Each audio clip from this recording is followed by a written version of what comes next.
Տելու ենք 2025 թվականին Հայաստանում խոսքի ազատության իրավիճակի եւ լրագրողների ու զանգվածային լրատվամիջոցների իրավունքների խախտումների վերաբերյալ պարոն Մելիքյանը կներկայացնի ամփոփում տվյալները, այնուհետև կշարունակենք հարցերով, խնդրեմ։ Շնորհակալ եմ հրավերի համար եւ 25 թվականը ամփոփելու հնարավորության համար։ Ասեմ, որ մեր տարեկան զեկույցը բավականին ծավալուն է ստացվել, ինչպես միշտ 125 էջ, բայց ես հիմնական ուրեմն գործընթացները եւ միտումները կներկայացնեմ կարևորագույն թվերով հանդերձ։ Եթե այսպես շատ ամփոփ ասեմ, ապա 25 թվականի առանձնահատկությունն այն էր, որ լրագրողների եւ լրատվամիջոցների հանդեպ ճնշումների մոտ կեսը, եթե չասեմ մեծամասնությունը, եւ դատական գործերի մոտ կեսը պետական պաշտոնյաների բարձրաստիճան ուրեմն պաշտոնյաների կողմից են եղել եւ ոչ միայն պաշտոնյաների, այլ նաեւ իշխանությունների ներկայացուցիչների կողմից են եղել։ Եվ պետք է հանրահավաքության ասեմ, որ սովորաբար կոնֆլիկտները միակողմանի չեն լինում եւ տարվա ընթացքում բազմիցս մենք արձանագրել ենք նաեւ դեպքեր, երբ լրագրողներն էին գործում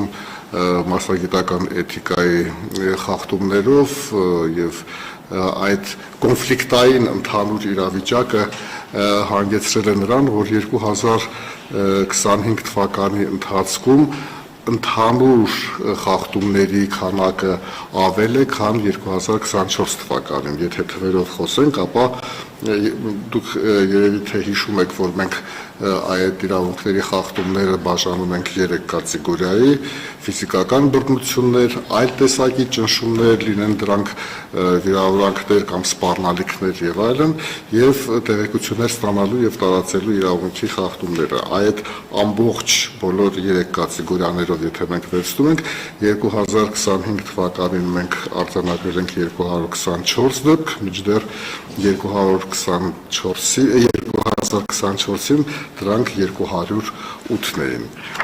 Մենք որոշ ուրեմն գրաֆիկներ ենք պատրաստել եւ ես կուզենայի այս թվերին անդրադառնալ ավելի մանրամասն։ Այս ուրեմն պատկերում դուք կարող եք տեսնել ըստ երամսյակների բոլոր 3 կատեգորիաներով ինչքան են եղել խախտումները եւ ընդհանուր առմամբ եթե մենք 4 երամսյակը ամփոփենք, տեսնում ենք, որ ֆիզիկական բռնությունների քանակը 15-ն է, այլ տարատեսակ ճնշումների քանակը 108-ն է, եւ տեղեկություններ ստանալու եւ տարածելու իրավունքի խախտումները 101-ն են։ Այս տվյալները մենք համեմատել ենք նախորդ տարվա տվյալների հետ, նույնպես պատկերված է եւ ֆիզիկական բռնությունները փաստորեն նույն մակարդակի վրա են քանակը մնացել եւ 24-ին եւ 25-ին 15 դեպք են արձանագրել, ուղղակի առանձնահատկությունը 24-ի այն էր, որ 15 դեպքի ընթացքում, ասենք 24, եթե չեմ սխալվում, տուժող լրագրող եւ օպերատոր էր, 25 թվականի 15 դեպքերը համապատասխանում են տուժողների քանակին։ Ճնշումների իմաստով 2025-ին շատ ավելի մեծ է թիվը, ինչպես տեսնում եք 71 էր 24-ին եւ 108 է 2025-ին եւ տեղեկություններ ստանալու եւ տարածելու իրավունքի խախտումները որոշ առումով նվազել են։ Եթե 24-ին 122 էր արձանագրվել, ապա 25-ին 101-ն է։ Որպես այսպես էլի ընդհանուր գնահատական ասեմ, որ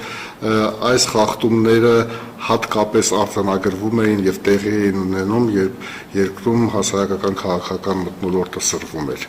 Սա կարծես թե փոխկապակցված բան է եւ տարիներ շարունակ մենք արձանագրում ենք, որ հենց այդ սրացումների ընթացքում են ավելանում նաեւ լրագրողների եւ լրատվամիջոցների ներկայացուցիչների նկատմամբ հարձակումները, տարատեսակ ճնշումները եւ այլն։ Եվ բոլորս հիշում ենք 25 թվականի այդ սրացումները կապված էին իշխանություն ընդդիմություն, իշխանություն եկեղեցու վերնախավ առճակատմանը, դրա հետ կապված մի շարք ուրեմն իրադարձություններ, կանոնավորումներ եւ այլն եւ այլն։ Եվ պետք է ասել, որ այդ իրադարձությունները մեր մեդիա միջավայրում լուսաբանվում էին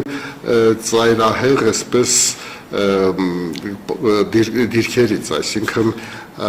համաձայն նրան, թե ինչ քաղաքական դիրքորոշում ունի տվյալ լրատվամիջոցը, տվյալ խմբագրությունը եւ մեծ հաշվով այդ լուսաբանումների ընթացքում ցցուն կերպով եւս մեկ անգամ այսպես արտահայտվեց մեր լրատվական դաշտի ծայրահեղ բեղեռվածությունը, մի բան, որը որ նաեւ միջազգային կառույցների անխտիր բոլոր զեկույցներում ընդգծվում է որպես բացասական երևույթ եւ այդ պայմաններում փաստորեն շատ ավելի մեծ տարածում են գտնում եւ ֆեյք լուրերը, եւ ապատեղեկատվությունը, եւ մանիպուլատիվ մեկնաբանությունները, վիրավորանքները եւ սրբարտությունը, այնպես որ դրանք այդ իրադարձությունները կարծես կատալիզատորի դեր էին կատարում եւ դրա լուսաբանումը արտացոլում էր, թե ով ում է սպասարկում լրատվական դաշտում եւ որտեղից է, ինչպես ես հաճախ ասում, քամին փչում երևում էր։ Եվ այս իրավիճակում փաստորեն քաղաքակիրթ բանավեճ, սուր հարցերի շուրջ, այսպես կոնստրուկտիվ քննարկում եւ այլն գրեթե չի լինում, դա եւ հեռարձակող լրատվամիջոցները դիտարկելով կարող են ասել եւ առհասարակ այդպիսի առողջ բանավեճերի սուր դեֆիցիտ ենք մենք նկատում եւ դա հատկապես մտահոգիչ է գալի խորհրդարական ընտրությունների առումով, որտեղ որ հենց այդ բանավեճերի եւ կարծիքների բախումն է, որ պետք է թույլ տա ընտրողին ավելի այսպես գիտակցված ընտրություն անել եւ սա իսկապես մտահոգիչ երևույթ է եւ միգուցե այսպես լրատվամիջոցների կողմից լրացուցիչ ջանքեր կպահանջվեն, որպեսզի այդ ընթացքում գոնե ինչ որ կերպ այդպիսի բանավեճեր տեղի ունենան։ Եվ այս առումով հենց այդ կոնֆլիկտային իրավիճակը, ֆեյք լուրեր, ապատեղեկատվություն, վիրավորանք եւ զրպարտություն, այս ամենը, քանի որ լայնորեն տարածվել է լրատվական դաշտում, դրա հետ կապված բնական է, որ պետք է ավելանային նաև դատական հայցերի քանակը եւ դատական վեճերը։ Եվ ցավոք պետք է նշեմ, որ 2025-ի ցուցանիշը համադրելի է հետ հեղափոխական 2019 թվականի, հետ պատերազմյան 2021 թվականի տվյալների հետ եւ այդ քանակական աճը եթե այն ժամանակ շատ ավելի միգուցե սպասելի էր, ապա 25 թվականին որևէ այդպիսի արտարբուց բաներ չի եղել, եթե չհաշվենք այդ մշտական առճակատում ընդդիմություն իշխանություն եւ եկեղեցու վերնախավի հետ նաեւ այդուհանդերձ ես պետք է ասեմ, որ արձանագրվել է 63 դատական գործ, որոնցից ճնշող մեծամասնությունը ընդդեմ լրագրողների եւ լրատվամիջոցների, որոնց ճնշող մեծամասնությունը հենց վիրավորանքի եւ զրպարտության հիմքով է եւ երկու գործ էլ եղել է հեղինակային իրավունքը պաշտպանելու նկատառումով։ եւ եթե մենք համեմատում ենք կրկին այս ցուցանիշը նախորդ տարվա հետ, ապա տեսնում ենք, որ 24 թվականին 43 դատական հայց է ներկայացվել ընդդեմ լրագրողների եւ լրատվամիջոցների, 43-ն էլ վիրավորանքի եւ զրպարտության հիմքով են եղել, իսկ 2025-ին 61-ն է, պլյուս 2025-ին, ինչպես ես ասացի, երկու գործել հեղինակային իրավունքին է վերաբերում եւ աճը ակնհայտ է եւ մտահոգիչ։ Կարծում եմ, որ այստեղ նաեւ մտահոգիչ է այն, որ գրեթե կեսը այս դատական գործերի հենց իշխանության ներկայացուցիչների, բարձրաստիճան պաշտոնյաների կողմից են եւ ցավոք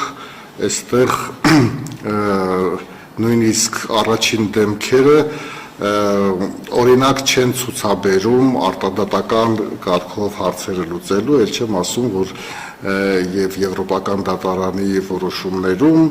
նախադեպային իրավունքում բազմաթիվ գործերով նշվում է, որ քաղաքական գործիչները, բարձրաստիճան պաշտոնյաները պետք է ձեռնպահ մնան վիրավորանքի եւ զրպարտության գործերով հայցեր ներկայացնեն, հատկապես եթե այդ հայցերը ուղեկցվում են նաև բարձր ֆինանսական պահանջներով, բայց երևում է, որ մեզանում առայժմ այդ կուլտուրան չի ձևավորվում։ Իհարկե այս ամենը, ինչպես ես արդեն ասացի, պայմանավորված է նաև լրատվական դաշտի այդ բևեռվածությամբ եւ տարբեր քաղաքական շահեր սպասարկելով, տարբեր միջոցներով քաղաքական գործիչներին նսեմացնելու ձգտումով եւ այլն, բայց այդուհանդերձ մենք պետք է հաշվի առնենք, որ իշխանական վերնախավը բազմաթիվ այլ հնարավորություններ ունի եւ արձագանքելու, եւ հերքելու, եւ իր վերաբերմունքը արտահայտելու, եւ սա է հաշվի առնում եվրոպական նախադեպային իրավունքը, որ հորդորում է բարձրաստիճան պաշտոնյաներին ձեռնպահ մնալ այս տիպի հայցերից։ Պարոն Մելիքյան, մի ճշտում է, եթե դուք ինչպես նշեցիք կեղծ լուրերը, ապա տեղեկատվությունը ավելի շատ են եւ դա էլ հենց հիմք է հանդիսանում, որ դիմեն դատական գործընթացների։ Նաեւ դա։ Նաեւ դուք նաեւ այլընտրանք առաջարկեցիք արտադատական կարգով կամ նույն քաղաքական գործիչները շատ հնարավորություններ ունեն դրանք հերքելու առումով, բայց չէ որ այդ լծակները չեն պարտադրում, որպեսի լրատվամիջոցը իր էջում դա փոխի կամ հերքի, իսկ դատարանով դա ինքը արդեն պարտավորվում է դա անել։ Միգուցե արտադատական կարգի ինստիտուտները այնպես ուժեղացվի, որ պարտավոր լինի լրատվամիջոցը այդ գործընթացն անելու։ Չէ, դա այնքան էլ արդարացված չի լինի, որովհետև միշտ չէ, որ այդ պահանջները արդարացի են լինում։ Եվ բացի այդ, երբ որ ես ասում եմ արտադատական մեթոդները կիրառելու մասին, ես նկատի ունեմ, որ նախքան դատարան դիմելը առաջին հերթին կարելի է դիմել խմբագրությանը այդ պահանջով, եւ մենք ունեցել ենք բազմաթիվ դեպքեր, երբ որ լրատվամիջոցները, ասենք, մեզ դիմելով եւ փորձագիտական գնահատական հայցելով նշել են, որ իրենք պատրաստ էին, եթե սա է խնդիրը եղել, շտկելու, ներողություն խնդրելու, ուղղելու եւ այլն։ Պետք չի դեմոնիզացնել լրատվամիջոցներին, երբ խոսքը ասածս իհարկե բարձրաստիճան պաշտոնյաների մասին է, եւ մյուս կողմից պետք չէ, որպեսզի լրատվամիջոցները դեմոնիզացնեն քաղաքական գործիչներին եւ պաշտոնյաներին, խոսքը պետք է գնա, եթե ասելիք կա, քննադատելու հարց կա,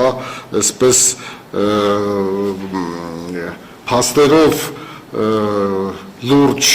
հանրային նշանակություն ունեցող հարցերի շուրջ քննադատելու հնարավորություն կա, դա է պետք անել եւ ոչ թե մարդու արժանապատվությանը, պատվին եւ արժանապատվությանը գտնել։ Մի խոսքով, եթե մենք սրա մեջ խորանանք, իհարկե թե մյուս կողմում բազմաթիվ փաստեր եւ փաստարկներ կգտնենք, բայց խոսքը նրա մասին է, որ առաջին քայլով փորձ կատարվի հենց լրատվամիջոցի հետ հարցեր լուծել։ Եթե դա չի ստացվում, կա այլ տարբերակ, դա ուրեմն այն փորձագիտական կառույցներն են, որոնք որ իրենց գնահատականն են տալիս եւ միայն գնահատականով դա չի վերջանում, այլ նաեւ գործնական քայլերով եւ հերքում կարող է հրապարակվել դրա համար եւ այդ եզրակացությունը կարող է հրապարակվել, որտեղ որ գնահատական է տրվում լրատվամիջոցի գործողություններին։ Եվ եթե այդ ամենը օգուտ չի տալիս, նոր դրանից ոչ մեկը չի ասում, որ որևէ մեկը իրավունք չունի, այդ թվում նաև բարձրաստիճան պաշտոնյան դիմի դատարան։ Ոչ մեկը այդպիսի պնդում չի կարող անել, որտեղ դա ցանկացած մարդու իրավունքն է։ Բայց փորձել այսպիսի քայլերով այդ հարցերը լուծել, ել չեմ ասում արհամարելու մասին։ Շատ հաճախ բաներ են լինում, որ կարելի է ուղղակի արհամարել եւ կամ հանդուրժողականություն ցուցաբերել, այսպես մի անցնիկն այդ կոնֆլիկտը, բայց մենք տեսնում ենք, որ նույնիսկ չնչին այսպես հարցեր, եթե հարցերում եթե հեգնանք կա, եսիմ իրոնիա կա եւ այլն, հայց է գնում դատարան կամ անճշտությունների դեպքում նաև այդպիսի բաներ ենք տեսնում, որ դա ուղղակի լրագրողական սխալմունք է եղել եւ ինքը պատրաստ է եղել դա շտկելու, այնպես որ փորձ համենայն դեպս այդպիսի պետք է կատարել, չեմ ասում շատ հայտնի սկզբունքը, որ պետք է հանդուրժողականություն ցուցաբերել։ Ինչու եմ այս հարցը տալիս, որտեղ նույն հեղինակային իրավունքի հետ կապված հենց մեր գործընկերներն այս սրահում երբ բարձրաձայնում էին այդ հարցը, իրենք օրինակ էին ներկայացնում, որ կոնկրետ լրատվամիջոցի զանգահարում էին հեղինակային իրավունքի հետ կապված 1, 2, 3 անգամ նույնիսկ դեպքում հաջորդն արդեն հեռախոսազանգերին չէին պատասխանում։ Այսինքն, ինչպես դուք եք սիրում միշտ ընդգծել այդ հանգամանքը, որ խնդիրը երկկողմանի է եւ լրատվամիջոցները, եթե ապատեղեկատվություն են տարածում, պարտավորված են կամ պատրաստական լինեն դա շտկելու եւ մյուս թևներ, եթե իրավունքի խախտում կա, առաջին քայլը, ինչպես դուք նշեցիք, դիմի լրատվամիջոցին, հետո դատարան, այսինքն երկկողմանի այդ պատրաստակամությունը լինի։ Այո, դա շատ ավելի քաղաքակիրթ մոտեցում է եւ ցավոք հենց այդ բարեկրթությունն ու քաղաքակրթությունը բազմաթիվ ոլորտներում մեր մոտ դեֆիցիտ է եւ լրատվական դաշտը այդ առումով բացառություն չի։ Եվ խոսելով այս թեմայով, դատական գործերի թեմայով, ես պետք է ասեմ, որ մեր փորձագետները բավականին հետաքրքիր վիճակագրություն են հանել, այսպես օրինակ նախքան 25 թվականը ներկայացված ընդդեմ լրագրողների, ընդգծում եմ սա, ընդդեմ լրագրողների եւ լրատվամիջոցների գործերից 15 գործով 2025 թվականին դատական վճիռը մտել է օրինական ուժի մեջ, այսինքն գործը արդեն վերջացել է եւ այդ 15 գործերով այդ ավարտված գործերով հայցերը բավարարվել են ընդդեմ լրագրողների եւ լրատվամիջոցների 15 թվականին 25 թվականին 15 գործով ուրեմն հայցերը բավարարվել են եւ լրատվամիջոցները պարտավորեցվել են հրապարակել հերքում նաեւ դրամական ուրեմն փոխհատուցումներ պետք է վճարեն եւ այդ 15 գործով դրամական փոխհատուցումների ծավալը կազմում է 3.3 միլիոն դրամ։ Բացի այդ ուրեմն մերժվածները այդ նախկինում նախորդ տարիների ընթացքում բոլոր հայցերից 21 դեպքում հայցերը մերժվել են 25 թվականի ընթացքում 6-ը կարճվել է եւ 2-ը այդ հայցերից վերադարձվել է եւ հակառակը ԶԼՄ-ների եւ լրագրողների կողմից ընդդեմ պաշտոնյաների ներկայացրած հայցերին ուշադրություն դարձնենք, որ դրանցից 5-ը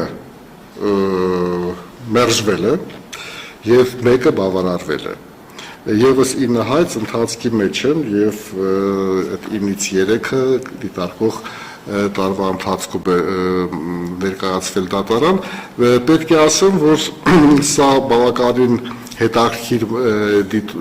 միտում է, որովհետև դրանից, ասենք, եթե մենք հետ ենք գնում 5, 6, 10 տարի առաջ, շատ քիչ կարելի էր հանդիպել կամ առհասարակ չէր լինում, երբ լրատվամիջոցը կամ լրագրողը ինքը ընդդեմ բարձրաստիճան պաշտոնյայի կամ պաշտոնատարանցի առհասարակ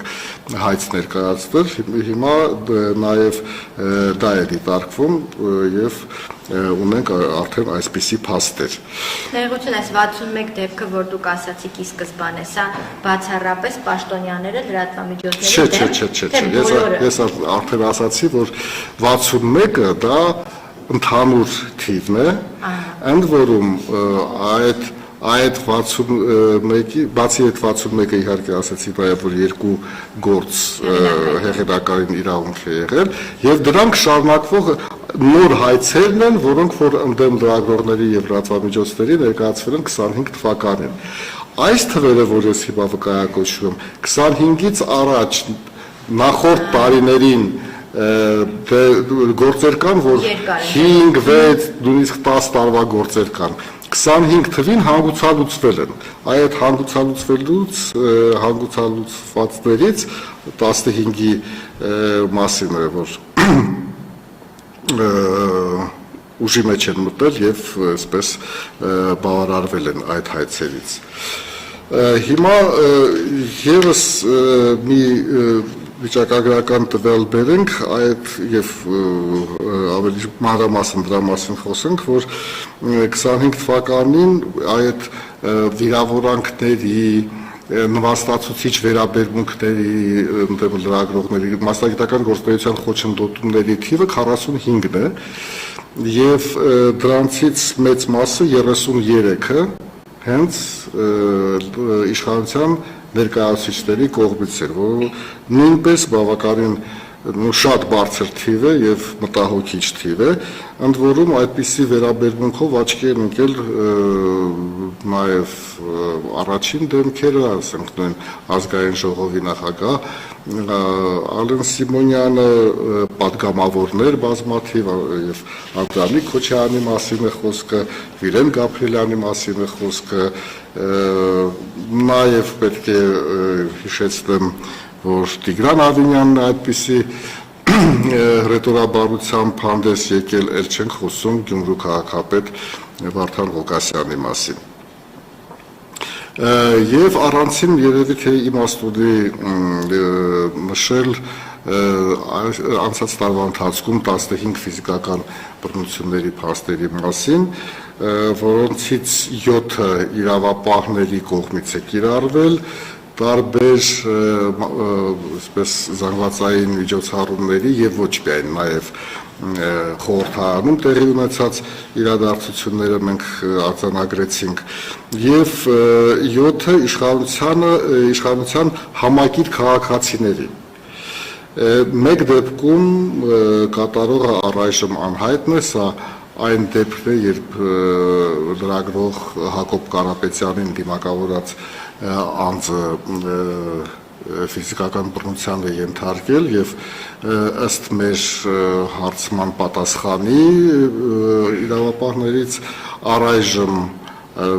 այդ անձը հայտնաբերված չի, բայց նաեւ պետք է ասեմ, որ նախաքննության գործողություններում այսպես նկատելի առաջընթաց չկա եւ սա շատ մտահոգիչ է, կարծում եմ, որ իրավապահ մարմինները շատ ավելի սկզբունքային գտնվեն եւ գործողությունները ակտիվացնեն այդ անձին հայտնաբերելու եւ միգուցե նաեւ պատվիրատուին, եթե ենթադրյալ պատվիրատուին հայտնաբերեն եւ պատասխանատվության ենթարկեն։ Եվ այս վերջում պետք է նաև շատ կարճ անդրադառնամ տեղեկություններ ստանալու եւ տարածելու իրավունքի խախտումների մասին, ինչպես ասացի, որ վիճակը այստեղ փոքր-ինչ բարելավվել է, եթե նախորդ 2024 թվականին 122-ն էր, Այս տարի 101։ Այս տարի 101-ն է, այո, մի քիչ պակասել է, բայց խնդիրը ամենևին էլ լուծված չի կարելի համարել, որովհետև մենք որ վերլուծում ենք այն պատճառները, ինչու չեն տալիս, ամենևին էլ օրենքին համապատասխան դա չի լինում, եւ բավականին տարածված են մնում հարցի էությանը չհամապատասխանող պատասխաններ տրամադրել, այսինքն այսպես լղոզված, մի շարք հարցերին ընդամենը մի նախադասությամբ, ինչ-որ այսպիսի ձևական պատասխաններ տալը, շարունակում է խնդիր մնալ անհիմն ձգձգումները եւ 30 օր պահանջելը 5 օրվա փոխարեն, օրենքը այդ սողանցքը ունի եւ օգտվում են ցավոք պաշտոնատար անձիկ եւ եթե նույնիսկ մերժում է լինում եւ մենք տեսնում ենք որ այդ մերժումը հիմնավորված է այնուամենայնիվ այստեղ էլ օրենքի հետ անհամապատասխանություն կա այդ պատասխանների որովհետեւ այնտեղ չի նշվում պատճառը ինչի են իրենք մերժում այդ տեղեկության տրամադրումը եւ մինչդեռ օրենքը հստակ ասում է որ պետք է հղում կատարվի այն օրենսդրական կարգավորմանը որով որ դա չգիտեմ գաղտնիք է համարվում կամ տարբեր այլ արգելքներ կան որպեսզի այդ տեղեկությունը այսպես հանրայնացվի եւ այս առումով իհարկե մեծ աշխատանք տանելու պետական մարմինների հանրային հանրության հետ կապերի, մամուլի քարտուղարների հետ տանելու, որովհետև կարծում եմ, որ այս վերջին տարիների ընթացքում նոր կադրեր են այնտեղ գնացել, բավականին անփորձ եւ այդքան էլ լավ չեն տիրապետում միգուցե եւ օրենքին եւ մասնագիտական հմտություններին։ Իսկ վերջում ավելի շատ դուք դիտարկում եք, որ լրատվամիջոցները չեն բարձրաձայնել խնդրին բախվելու դեպքում, թե ամեն դեպքում որոշակի դրական տեղաշարժ կա։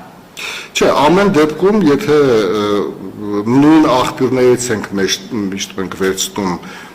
տեղեկությունները, դա եւ լրագրողների շրջանում տարբեր հարցումներ են ուղիղ կապ ենք հաստատում եւ այլն, ամեն դեպքում ինչ որ տեղաշարժ կա, բայց սովորաբար երբ փորձում ես ու ամեն մի դեպքում պետք է առանցին վերլուծել դա ինչի է դա տեղի ունեցել որովհետև բազմաթիվ են դեպքերը երբ որ դու տեսնում ես որ լրագրողը հարց է տվել որի չի կարող այդ մարմինը պատասխանել ասենք դա ակնհայտորեն նախաքննական գաղտնիք է եւ չի կարող քննչական կոմիտեն կամ դատախազությունը դա տրամադրել որովհետեւ միանգամից գործը կարող է փլվել եւ բնական է դա այդտեղ մենք չտրամադրելու դեպքում որևէ խախտում չենք արձանագրում բայց կարող է արձանագրվել խախտում այն պարագայում երբ որ մերժում են բայց չեն ասում թե սա դրա հիմքը ինչ է մերժման հիմքը ինչ է դա ուղղակի պարտավոր է պետական մարմինը ասել Եվ ամենավերջով արդեն կարծում եմ երկու նախադասությամբ ասեմ, որ 2025 թվականին որոշ փորձեր է եղել եւ որոշ փոփոխություններ իրականում տեղի են ունեցել զանգվածային լրատվության գործունեությունը կարգավորող օրենսդրության մեջ, բայց մենք համարում ենք, որ դրանք շատ էսպես հատվածական եւ հաճախ խոցելի եւ հարցը այսպես հիմնովին լուծող փոփոխություններ չեն եւ մենք շարունակում ենք մնալ այն տեսակետին որ հայաստանյան մեդիան կարգավորող օրենսդրությունը հիմնովին բարեփոխման եւ արդիականացման կարիք ունի։ Այդ առումով մենք արդեն ավարտում ենք աշխատանքը հայեցակարգ պատրաստելու առումով եւ այս տարի արդեն կարծում եմ, որ մեր առաջարկությունները կներկայացնենք եւ խորհրդարան եւ գործադիր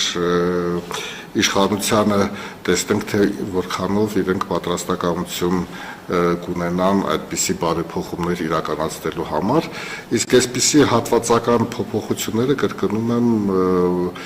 որևէ էական ազդեցություն չեն կարող ունենալ։ Այսքանը եւ թերևս։ Շնորհակալ եմ, խնդրեմ դուք հարցնեք։ Պարոն Մելիքյան, նախորդ շաբաթ Նիկոլ Փաշինյանը ազգային ժողովում հայտարարեց, որ եթե որևէ մեկը հարգանքով չմոտենա պետական ինստիտուտին, ոտքերը կջարդի, ինչ անելիք ունի ձեր գլխավորած կառույցի այս մասով, եթե հաշվի առնենք նաև այն, որ Նարեկ Սամսոնյանը եթերում հնչեցրած իր մտքի համար մինչ օրս կանոնավորված է։ Շնորհակալ եմ հարցի համար, անելիք մենք ունենք այնքանով, որքանով, որ այդ փաստը արձանագրվել է մեզ մոտ եւ քանի որ անցած շաբաթ է դա եղել, արդեն դրան մենք կավարտանանք մյուս մեր, այսինքն այս տարվա առաջին երամսյակային զեկույցում, իմ վերաբերմունքը որպես փորձագետի խիստ բացասական է եղել բոլոր դեպքերում, երբ բարձրաստիճան պաշտոնյան այսպես իր պաշտոնին ոչ հարիր բառապաշար է օգտագործել եւ նույն վարչապետի բառապաշարի առնչությամբ ես Facebook-ում իմ տեսակետն եմ հայտնել եւ թեգ եմ արել, որ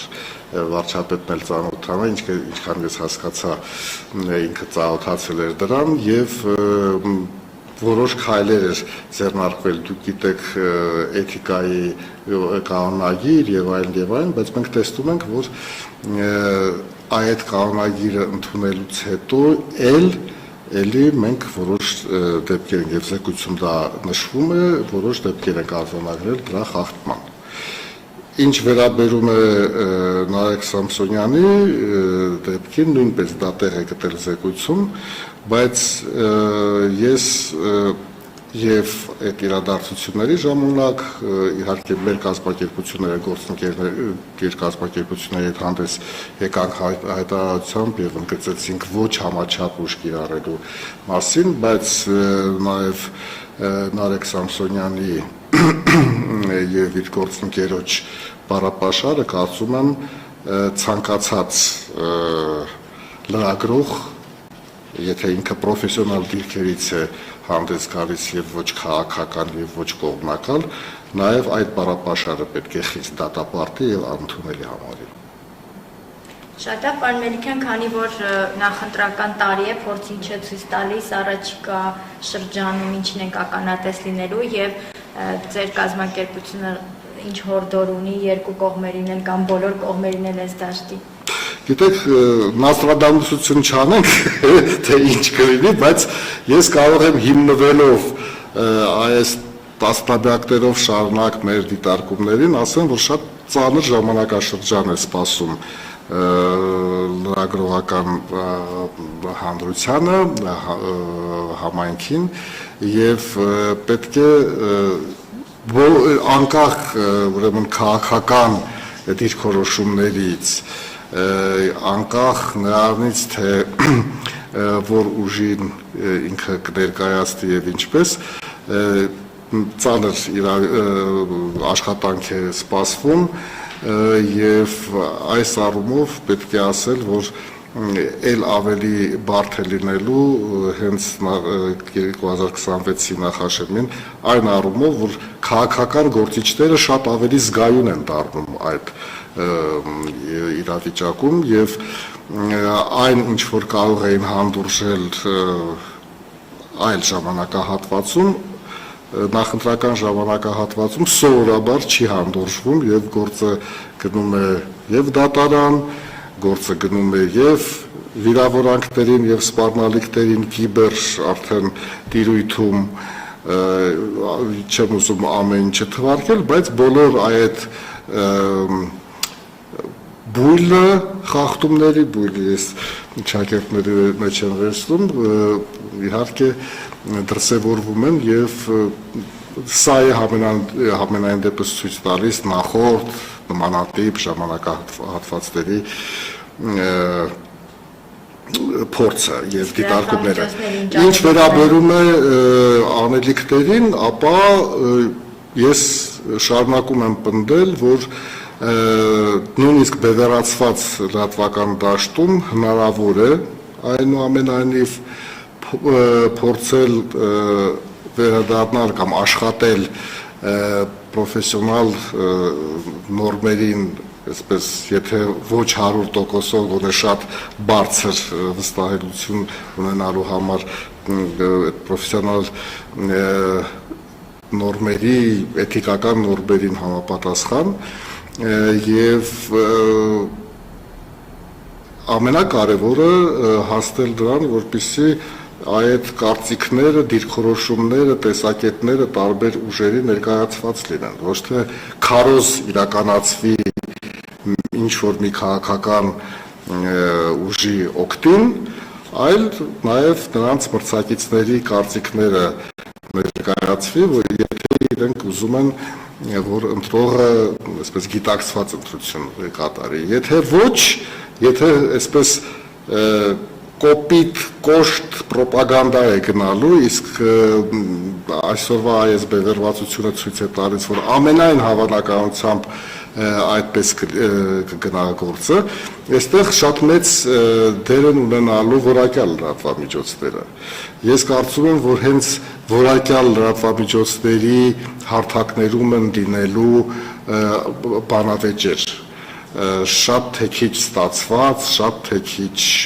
հաջողված եւ դրողին ինչ որ ինֆորմացիա տվող կարևոր ինֆորմացիա տվող, որը որ կազդի իր ընտրության վրա։ Նույնիսկ կարելի է, գիտեք, այսպես համարել, որ հարթակներում, որ բանավեճ տեղի կունենա, հարցերի քննարկում կունենա, այդ դրանք հիմնականում կարելի է համարել որակյալ լրատվամիջոցներ։ Սա էլ կարող է չափանիշներից մեկը, այդ ունակությունը կազմակերպելու բանավեճեր, սա կարող է պրոֆեսիոնալիզմի եւ առհասարակ գործնեության որակի չափանիշ դառնալ։ Շնորհակալ եմ շատ հանգամանալից ներկայացնելու համար, հավելելու բան ունեք։ Չէ, շնորհակալ։ Շնորհակալություն, ձեր գործին հաջողություն ավարտենք։